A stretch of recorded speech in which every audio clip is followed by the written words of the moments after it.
Le capitaine Yann Mohamed est un vieux soldat.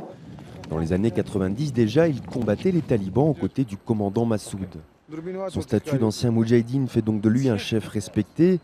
À 46 ans, il commande une compagnie de l'armée afghane basée à Tora, quelques kilomètres au nord-est de Kaboul. Les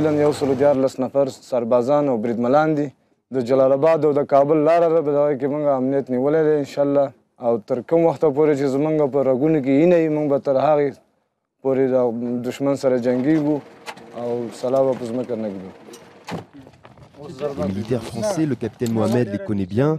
Sa compagnie travaille avec les OMLT, ces mentors comme on les appelle, qui assurent une mission de conseil auprès de l'armée afghane.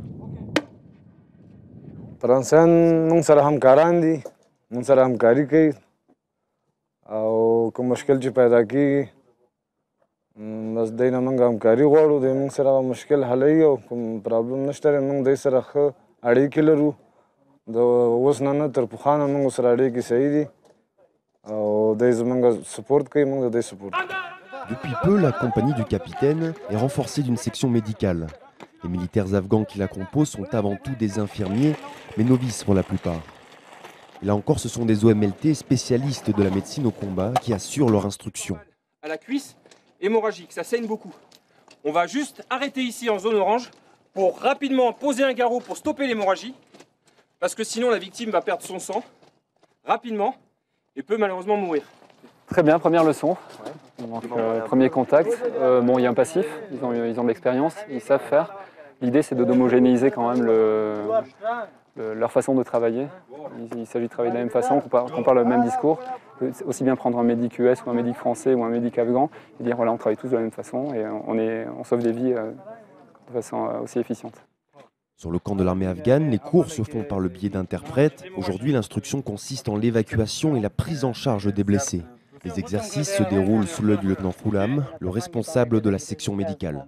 طبعا یک چیزی را که بیاموزن فامیلی مایه افتخار فامیلی مایه خوشی ماست خصوصا بعد از اینکه نیروهای دوست از وطن ما فامیلی در سال 2014 یا فارغ شوند ما بتوانیم به پای خود استاد شویم و مسئولیت‌های خود انجام بدیم هم نظری و هم عملی باید اجرا کنیم تا بتانیم که از این قابلیت‌ها همین سربازای ما قابلیتشان باید رشد بکنه ou یا که از مصدر خدمت به جامعه و مردم خود شوند. Le lendemain, 6h30, FOB de Tora, l'opération Orange Stork 3 est lancée. On passe les dernières consignes alors que le convoi s'articule. Ce seront les soldats afghans qui ouvriront la marche.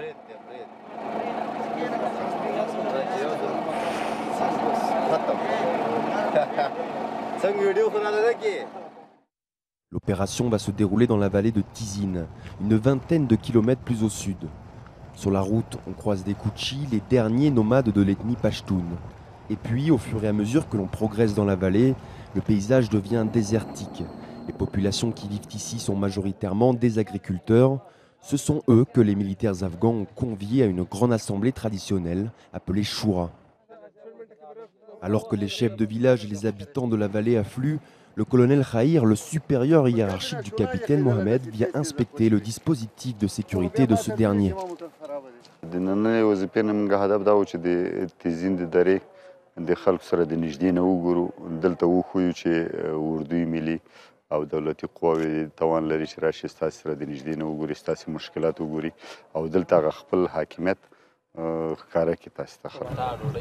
La sécurité est bien en place, la choura a commencé.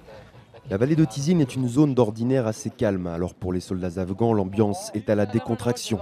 Ces derniers entament même une atran, la danse traditionnelle afghane particulièrement prisée chez les Pashtuns.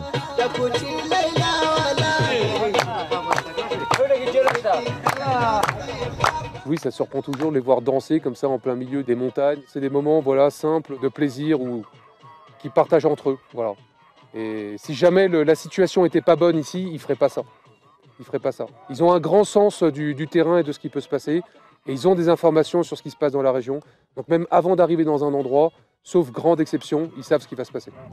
Il est plus de midi quand les participants à la choura se séparent. Les débats auront duré 2 heures et semblent avoir été fructueux.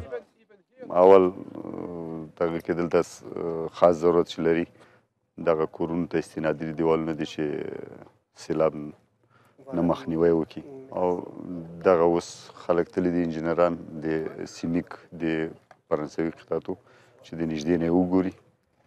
En fin d'après-midi, les militaires afghans et français reprennent la route pour regagner leurs camps respectifs. L'opération Orange Thor 3 est une réussite pour la compagnie du capitaine Mohamed comme pour ses mentors. Les travaux au profit des agriculteurs de Tizine commenceront dans quelques semaines. Ils devraient offrir une protection efficace contre les intempéries hivernales.